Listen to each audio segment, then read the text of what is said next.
Esercizio provvisorio per 2 mesi, via libera dall'ARS, sbloccati 231 milioni fino al 28 febbraio, data entro la quale interverrà l'approvazione del bilancio di previsione della legge di stabilità per il 2021.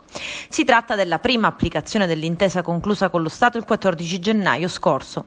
A favore hanno votato 39 parlamentari, 14 contrari e 6 gli astenuti. Oltre a sbloccare le spese di funzionamento della regione siciliana, la legge sull'esercizio provvisorio finanzia in dodicesimi la spesa degli enti pubblici regionali, i contributi per la gestione di parchi e riserve naturali, consente il pagamento della quarta trimestralità relativa alle spese di funzionamento degli enti locali siciliani, oltre a riattivare una serie di servizi essenziali come i contributi ai portatori di disabilità e per le modalità di contrasto al Covid.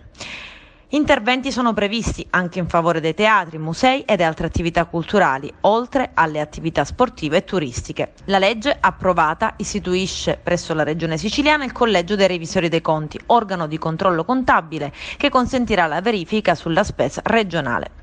E il presidente della regione Nello Musumeci in aula ha presentato i 2 nuovi assessori, Marco Zambuto e Toni Scilla. Oggi all'ordine del giorno una seduta per discutere dell'accordo raggiunto con lo Stato che consente alla Regione di spalmare in 10 anni il disavanzo da 1 miliardo e 700 milioni di euro.